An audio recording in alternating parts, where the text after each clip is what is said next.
Nós estamos aqui no podcast Nós das Artes e hoje eu estou com uma dupla que é assim da velha guarda do teatro amador de Santos, que de amador não tinha nada, né? Que na verdade muito profissional, muito bom. Carlos Pinto e Tabajara Campos. É um prazer estar aqui com vocês e eu vou querer que vocês contem um pouquinho para mim, começando aí pelo Carlos Pinto, como é que era esse teatro, né, nessa cidade que era Santos, tida como uma cidade de resistência, cidade vermelha, que a Pagu já tinha fomentado muito aqui. Como é que vocês... O Carlos Pinto era diretor, cuidava do TVEC, né? E o Tabajara Campos do TEM, Teatro Estudantil de Novos, e o TVEC era Teatro... Estudantil Vicente de Carvalho. Vicente de Carvalho. Então, começando pelo Carlos Pinto, conta para nós, como é que era aquela época? Era uma época muito boa, né? Primeiro porque a gente estava no auge, assim, do golpe de Estado que foi praticado no país em 64. Então, era um teatro misto de resistência e progressão cultural, né? Agora, o pessoal se dedicava mesmo, né? O pessoal se dedicava muito ao teatro. Eu, por exemplo, no final de semana, eu saía de casa sexta-feira e voltava domingo à noite. Caramba, hein? E ficava lá na Rádio Clube, dormia lá no chão. E naquela época não tinha nem celular, né? Não tinha, também não tinha teatro. Também não tinha teatro. Não existia teatro em Santos. Só a Rádio Clube mesmo. A Rádio Clube, o Sindicato de Metalúrgico também. E, às vezes, o Centro Português que a gente usava. Mas foi uma época boa que desenvolveu bem, né? Mas aí vem aquela situação que você começa a enfrentar problemas de ordem econômica na tua casa, aí você é obrigado a chegar na encruzilhada. Ou continua fazendo teatro, ou cuida da tua família. Então, a família ganha, né? Sim, claro, claro. Eu deixei realmente... A última coisa que eu fiz em teatro foi em 1980, uma peça do Perito, A Senhora Mantenedora, direção do Serafim Gonzalez. Trabalhava eu, a Neide Veneziano, enfim, uma galera grande. E foi a última vez, nunca mais quis saber.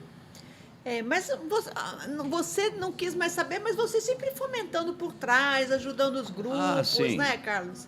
Na medida do possível, né? Eu presido aí o Instituto Cultural de Artes Cênicas, que é um organismo estadual, e a gente se reúne aí 2 vezes por ano, né? Para bater papo, para relembrar, para produzir alguma coisa. Foram trabalhos muito importantes. Eu lembro aqui que a gente chegou a comentar e nos jornais da época, teve grupos que foram para fora, ganharam prêmios, né? E você, na época, teve uma montagem importante do TVEC dirigida pelo Walter Rodrigues, né? Que foi A Paz. A Paz foi em 1970. Ela foi dirigida pelo Walter Rodrigues, o espetáculo em si. O elenco, os atores, atrizes, era o Wilson Geraldo, né? Certo. E foi um espetáculo que faturou vários prêmios, não só aqui no estado de São Paulo, mas fora também, no Rio, tivemos na Bahia e outras cidades aí no sul, Santa Catarina. Foi um grande espetáculo, né, A Paz? O movimento de teatro de Santos era muito forte, muito né, forte, Tabajara? E você forte. não tem? Teatro Estudantil de Novos, tinha ligação com o Colégio Canadá, é isso? Então, nós começamos, aliás, o TVEC também começou. Canadá. Aliás, tudo que existia de importante em Santos começava no Colégio Canadá. O TVEC era de lá e o TEM também era de lá.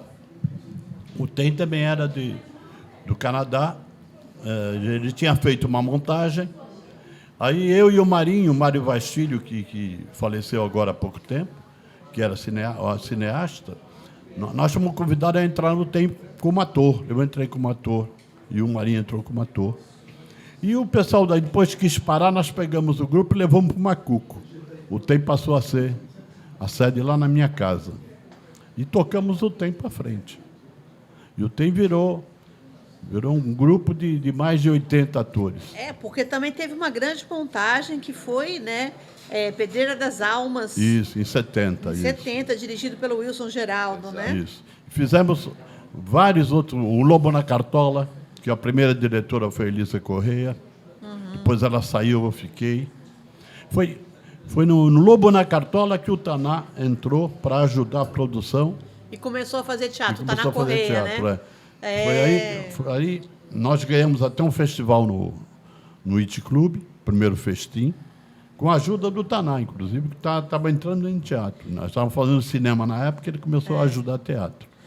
Depois eu conto no final, eu conto aqui uma surpresa para vocês aqui, quando a gente fica falando, né, da família teatral, mas a gente vai conversar. Mas tem uma outra coisa também que era gostoso naquela época, que era a tal do banho da Doroteia, no carnaval, e dentro do banho da Doroteia saía a banda do Pepino. Me conta isso, Tabajara. Então, é o seguinte, nós tínhamos a ideia, o Centro dos Estudantes, o Daniel era o presidente, e nós tínhamos a ideia de montar uma banda política. Aí resolvemos montar a banda do Pepino.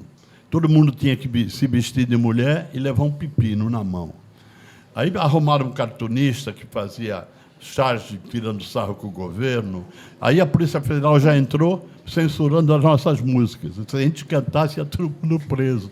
Então a gente já saía e cantava o que eles censuravam, não queria saber.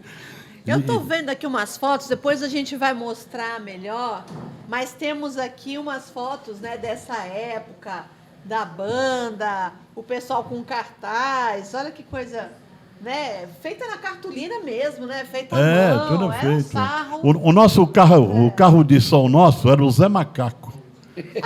O Zé Macaco era o carro de som. Que foi o vereador. Que foi Zé vereador Macaco, depois, né? O Zé Tanto Macaco, ele reconhecimento. usava o som dele num carrinho de feira. Esse era o nosso som. Então a banda era muito avacalhada. E você, além de compositor daí de algumas dessas canções, você também escreve, né, para teatro, infantil, adulto, faço alguns humor. roteiros. Faço eu algumas lembro coisas. muito de um jornal de humor que você fazia lá no interior. Como é que chamava? Não, eu comecei no Canadá. Começou no Colégio Canadá. Porque o símbolo do Grêmio do Canadá era uma tocha. Certo. Então eu escrevi o jornal A Tocha. O que a tribuna não traz, a tocha traz. Aí eu montei isso no interior. Quando eu estava lá, montei uma tocha no interior. Também foi um puta sucesso. Entendi. A gente entregava o jornal na mesa de bar e eu voltava no final, olhava, todo mundo tinha levado o jornal para casa. Para dar risada, pra todo dar mundo risada. quer, né? O humor tem essa função, né? De levar uma mas crítica, ironia, né? Com certeza, aí faz muito bem, não é? É verdade. Então, você pode cantar aí pra gente uma música? Eu vou escolher uma delas. Foram 3 músicas, eu escolhi uma delas. Posso Vamos cantar? lá? Pode ir. Nesse ano a banda do Pepino traz como tema coisas que dão pena. Vamos falar do povo e fazer o carnaval da hiena. A hiena e seu sorriso eterno, comendo bosta e dormindo mal. O povo e seu sorriso amarelo, que passa fome quando come até faz mal. Ri, ri, ri, ri, enche a mão e o pepino tá aí, segura aí. Muito bom, hein? Muito bom, Tava. Que mais, meninos, vocês gostariam de falar daquela época que marcou a história do Teatro de Santos, que marcou a vida de vocês? O importante, o Carlos Pinto não falou ainda, mas ele vai concordar comigo. A gente não tinha apoio de nada. Nós não tínhamos teatro. Depois tu me lembra disso, que por não ter teatro, eu fiz até uma música para Santos, em homenagem. Mas a gente não tinha teatro, não tinha onde ensaiar, não tinha verba para fazer cenário, tinha que roubar madeira de obra. E a primeira peça nossa, quando nós montamos o Santo Inquérito, tinha que ter batina, um monte de coisa.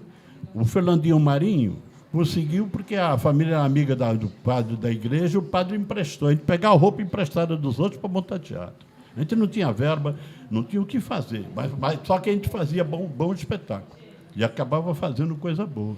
Bom, madeira para cenário eu cansei de tomar de construções. É emprestado, né? Pegar emprestado. Puxa, toda madrugada. Quer dizer, hoje existem as facilidades, eu acho importante, acho que o trabalho que vocês fizeram é fundamental. Quando a gente quer fazer, a gente faz, basta ter vontade. Mas é importante também que a gente tenha, já que a gente tem um orçamento num país tão rico quanto o nosso para tantas coisas, que a gente possa fomentar a cultura também, a literatura, o teatro, a música, a dança, já que existem os recursos, tem o orçamento, está na lei, é para ser gasto naquela área. Então, assim, é importante. E é importante também a fiscalização, o controle, para que se façam coisas bem produtivas, coisas legais, interessantes, né? Que realmente aí a gente possa não fazer entretenimento, mas fazer cultura, que é bem diferente, né? Vê bem, eu tenho uma discordância com certas coisas que acontecem nesse país em termos de cultura. Eu acho que verba de governo deveria ser para quem está começando, Sim. para quem não tem do que viver. Não para a dona Cláudia Raia, né? Para a aquele dona Ivete artista Sangalo. que já tem público, já tem e dinheiro. tantos, exatamente, que lotam casas a 300, 400 reais o ingresso e ainda levam dinheiro do governo. Quer dizer, isso é um absurdo. Mas para quem está começando, para esses grupos, por exemplo, vai fazer dentro de uma comunidade, vai fazer um projeto Não tem. dentro, né, de uma creche, de uma ONG, uma comunidade como o Dique da Vila Gilda, eu acho que é super importante. Eu acho né, que... ter o apoio. Ah, mas com certeza. Agora... A formação, festival, oficina, né, ter premiação, porque daí as pessoas têm como se Você vê que empolgar e hoje, viver da arte, né? você olha para o panorama teatral brasileiro hoje, rareiam os festivais de teatro amador. Aliás, eu não conheço, tirando um que acontece em Franca, O de Rio Preto. o de Rio Preto, que também Que é forte também, que está né? perigando. Mas o Sesc está ajudando lá, né? A hora que o Sesc tirar a mão, acabou. Acabou, acabou. Né? Porque o Estado de São Paulo, que antes era o grande patrocinador desse tipo de coisa, né? Não só no teatro, como na literatura, no cinema, Música. tirou fora, saiu fora. Né? Deixa eu te perguntar, você me dá o nome da secretária de Cultura de São Paulo hoje? Não Como é dou. o nome dela? Não dou. Você conhece, Tabajara? Não conheço. Eu não conheço também. Porque não é da área, né? Quando é da área, a gente sabe quem é. Exato. Então E ministro da Cultura? Pior ainda. Nunca esquece. Então, isso aqui virou uma bagunça. Aliás, virou não, continua sendo uma bagunça. Porque... Hoje a nossa ministra da Cultura é Margarete Menezes. Exato, né? que podia continuar cantando, né? Dava mais resultado. Eu acho que... Porque a ação mesmo, pegar o dinheiro e levar para a Bahia, como ela está fazendo, ela que me desculpe, o Brasil não é a Bahia. Né? E aí cabe a nós fiscalizar, cobrar, querer que tenha mais equidade para todos, porque tem vários editais também saindo aí, né? Precisa de organização, precisa, porque, por exemplo, eu vi que o primeiro, que eu até achei interessante, primeiro fomento que teve, né? Prêmio literário para mulheres escritoras, foi feito, estamos aguardando o resultado, mas aí depois fiquei sabendo que não tinha verba para os jurados. Epa. Né? Então, assim, aí estavam pegando... Aí eu fiquei preocupada, estavam vendo quem que poderia, que era funcionário público, que poderia ajudar a ser jurado, né, para pegar um serviço a mais. Então, aí já me preocupou. Então, acho que precisa ser melhor estruturado, melhor pensado. Né? Às vezes não é só fazer, mas... né, ter toda essa visão aí, mas eu acho importante. Achei que você valorizar a literatura indígena, a literatura negra é importante, né, porque são pessoas que não são tão conhecidas aí do grande público, mas é como você falou, que precisam de um fomento, um prêmio para autores novos, para revelação, né, para teatro, isso é bem importante mesmo. É importante. Você vê, antigamente o Serviço Nacional, o que era o Serviço Nacional de Teatro, depois virou Funarte. O Serviço Nacional de Teatro patrocinava todo ano concursos de textos teatrais, né?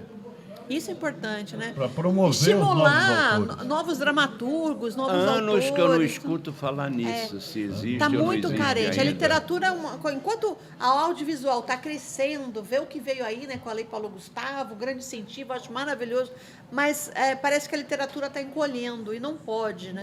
São duas coisas que tem que caminhar paralelo, né? Nós não temos um ministro da Cultura que tem uma visão ampla do que seja cultura, né? porque a pessoa senta lá e ela se restringe nessa questão cultural à área que ela labuta ali, né? Trabalha. Se o cara é de cinema, ele só olha para cinema. Se é de teatro, só olha para teatro. E não, o cara tem que ter uma visão ampla de tudo. É um cargo que não pode ser um cargo político, né? Não. Ele tem que ser um cargo Técnico. de pessoas técnicas, que realmente, né, tenham outros... Porque também tudo não se resume ao ministro, né? Ele tem lá os seus diretores, suas Mas não assessorias... precisa nem chegar lá. Se você chegar a nível municipal, não custava nada a Secretaria de Santos fazer concurso para autores. Não custava Mas nada. eu acho que isso está, de certa forma, com o Facult, né? Eles têm feito esses projetos que você pode apresentar e colocar para escrever um livro. O concurso De autor. estimula mais ainda. Posso falar uma coisa que eu peço sempre para todas as prefeituras? Não é ideia minha. Porto Alegre faz isso há muitos anos, com muito sucesso. É um projeto, um programa que chama O Autor Vai à Escola. Então, você abre um edital, os autores se escrevem a obra que tem, aí é feito lá, aqueles que estão habilitados, né? É feito um sorteio nas escolas, as escolas escolhem o autor que ela quer. A prefeitura compra os livros, as crianças estudam com o professor, fazem um trabalho, quando elas terminam de ler a obra, o autor da obra vai à escola conversar com as crianças ou com os jovens. Isso é maravilhoso. Né? Então, ali você já tem todo um incentivo também para que a criança, para que o jovem não só leia, mas também converse com o autor e perceba que um dia ele pode ser um autor também, ter o seu protagonismo, né? Muito bom. Isso é muito bom. E é uma coisa simples que as prefeituras todas podiam fazer. Tranquilamente. Né? O grande problema nesse país é que eles acham que cultura não dá voto e, assim sendo, vai para debaixo do tapete, né? Pois é, mas é uma coisa tão... Mas é uma irrealidade. Imbecil isso, não é? Porque gera renda, né? São trabalhadores também. Eu não sou contra essa coisa de achar que porque o artista tem o dom, seja da voz, seja da atuação, da escrita, ele tem que fazer de graça, porque ele tem conta para pagar também. É porque né? ele não Paga come, água, ele luz, não come, ele não né? veste. Né? Então, assim, precisa ser pago. Às vezes você fica meses e meses para receber um cachê que não é nenhum valor assim, né, absurdo, dependendo aí do governo para poder fazer tanta enrolação e para outras coisas o dinheiro vai embora, né? Mas, enfim, então precisa desse apoio. Agora, você pode fazer... nós somos uma cidade turística, podia ter gente tocando, cantando, se apresentando, festival de teatro, o ano inteiro, Claro, né? claro. Porque no verão, o sol já é o secretário de turismo, Ele né? Não já- precisa já, nada. né? Tem sol, o povo vem, mas a gente precisa ter trabalho o ano todo. Isso é bom para o precisava ter esse hotel. movimento cultural, podia ser mais agitado aí. A situação dessa cidade está tão dramática que até o sol foi embora. Foi, né? Foi. Nós estamos na primavera, mas aí não é cidade, aí já é a mudança climática, já é no Brasil todo, tá tudo. O sertão vai virar mar, né? O mar vai ser sertão. O negócio tá feio. Mas olha, eu queria agradecer muito a presença de vocês. A gente, numa outra oportunidade, bate mais um papo, vocês escolhem o tema, venham aqui conversar com a gente. Obrigada pela presença. Carlos Pinto, quiser deixar a sua mensagem. E Tabajara Campos, que agora eu vou revelar para vocês, né? Que é meu pai. Né? Então, assim, eu me desculpe, né? Mas eu tenho a felicidade de ter nascido numa família de gente de teatro. Então, Elisa Correia, Tabajara Campos, Taná Correia, enfim, a família toda tá ali, né? Gosta, tem esse gostinho, o teatro na veia, né? É isso aí. Bom, de minha parte, agradeço a oportunidade de estar aqui no Diário do Litoral. Foi uma casa que eu vi nascer, né? Pena que o Sérgio não anda mais por aqui, né? Acho que fica mais em São Paulo agora. Mas o Sérgio é um grande amigo. E eu espero que vocês continuem crescendo, continuem dando oportunidades iguais a essa que você está dando agora para mim e para o Tabajara. Um abraço a todos, hein? Obrigada. Eu só tenho que agradecer. Primeiro porque lembrar teatro, que nós temos teatro e movimento forte de teatro. E também lembrar da Banda do Pepino, porque era uma banda muito engraçada. que corria muito da Polícia Federal. Olha, eu ainda estou esperando para ver você colocar essas músicas no YouTube, que eu acho que vai. A gente põe no TikTok, vai viralizar isso aí, né? Eu queria lembrar as músicas da minha banda no tempo de refinaria, do Enverga, mas não quebra. Né? Mas eu não consigo mais lembrar aquilo. Olha, que cara. Quem sabe alguém assistindo a gente, alguém que Alguém lembre lembra, da letra, né? faz Já contato, né, Carlos? Aí acha vocês no Facebook, no Instagram, Carlos isso aí. Pinto, Tabajara Campos. Mandem para eles, meninos. Vamos reativar. Tem alguém da banda do Pepino aí, da banda do Inverda, mas não quebra? Manda contato pra gente, tá bom? Quero dar a mão para vocês, que nós das artes estamos sempre juntos. Obrigada pela certeza. presença. Obrigado. Até mais. Obrigado, eu. E até o próximo programa.